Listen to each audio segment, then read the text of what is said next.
Holy Land is first seen at Haifa, one of the most important seaports in Palestine. Center of commerce and industry, its strategic position bids fair to make it a focal point for shipping throughout the Orient.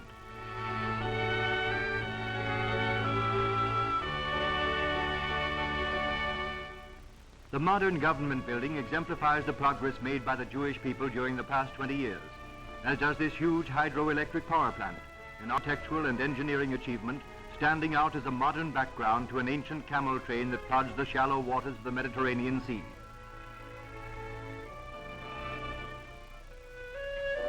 On the road to Galilee, to the ancient town of Nazareth, where he who is called the Nazarene dwelt in his childhood. It has changed but little in many centuries.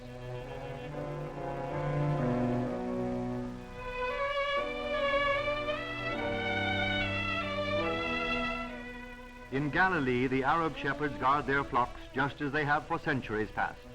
Shepherds and their sheep have always been associated with the Holy Land, and native shepherds remind one of the tales of old, like David, sweet singer of songs.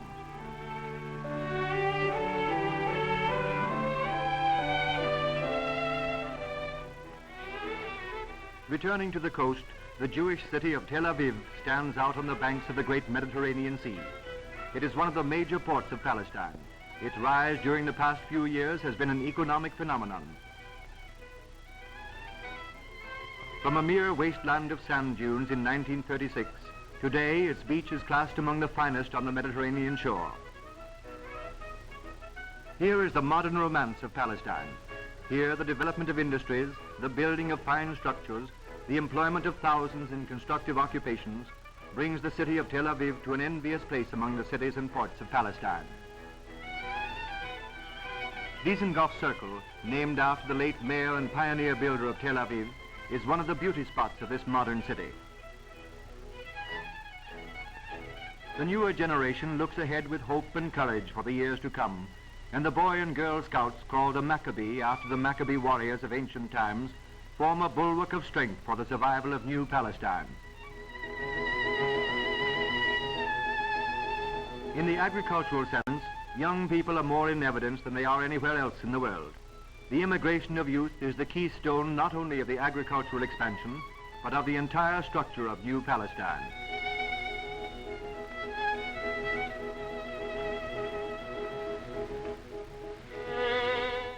Here many settlements thrive, and the youth of Palestine are making great headway in bringing forth produce from the earth, varying from cereals and legumes commonly grown in temperate climates to the fruits native to subtropical lands.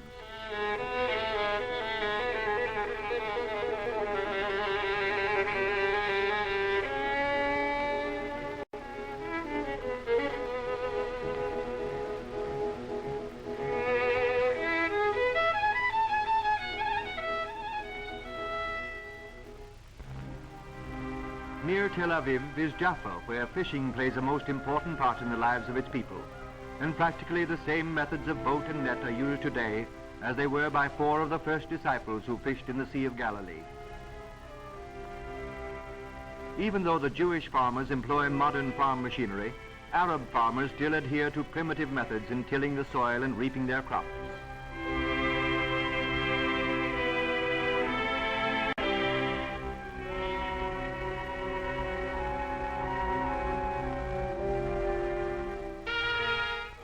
Within the city of Bethlehem stands the Church of the Nativity, oldest Christian church in the world. Its narrow entrance was so built to prevent desert horsemen from riding into the hallowed interior. The flickering light of candles casts soft shadows on the grotto of the Nativity and its beautiful sacred decorations.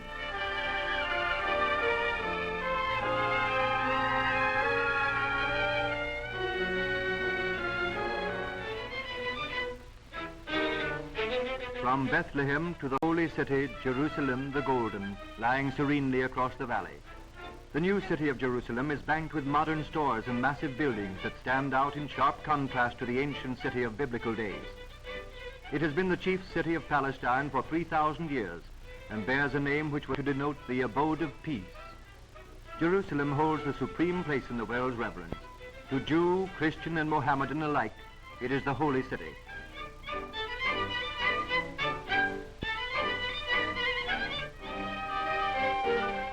The Jewish administration of Palestine is carried on in these agency buildings.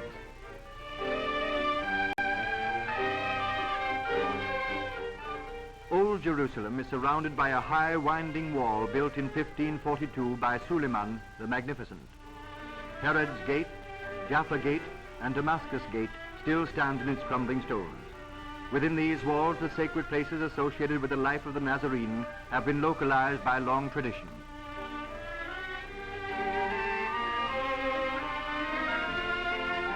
Its time-worn streets are colorful and hold great interest for the visitor. Jerusalem is situated in the mountains of Judea, and therefore many of its roads and thoroughfares are hilly and at times steep. Here many religions meet and all labor and worship side by side.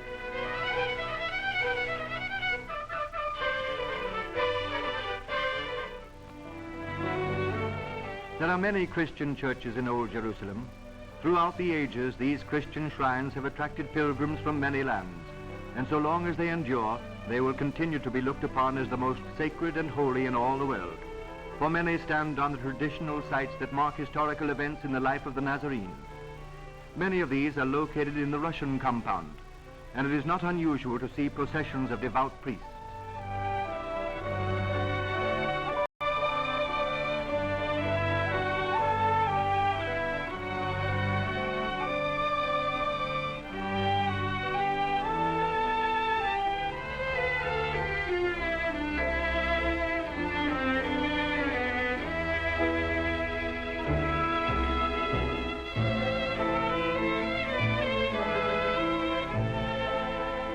At the ancient marketplace, one language, that of barter and trade, is sufficient for all.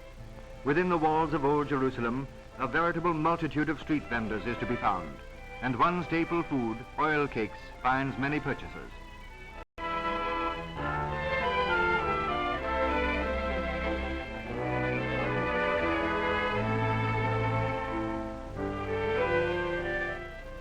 A great many of the inhabitants make their own pottery for cooking and serving utensils and for decorative urns and vases. And it is not unusual to see those of the older generation meticulously repairing the most modern timepieces. This worker is a Yemenite with his carefully curled side locks.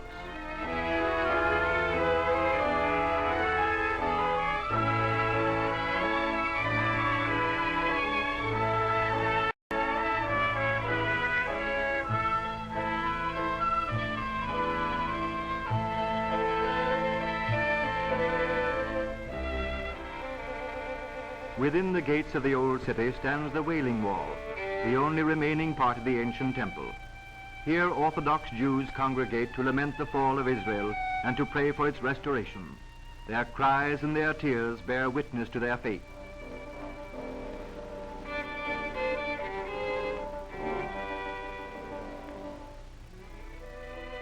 An oblong platform resting partly on vaults includes the temple area. In the center stands the Dome of the Rock, called by many the Mosque of Omar. Its floors are covered with priceless carpets and rugs, and its walls are beautified with rich mosaic inlay.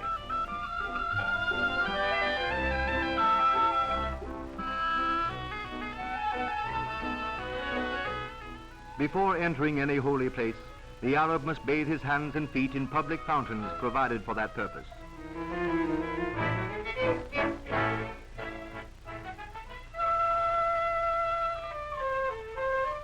As dusk falls and the shadows lengthen, an Arab from his lofty perch in a minaret calls the faithful to prayer.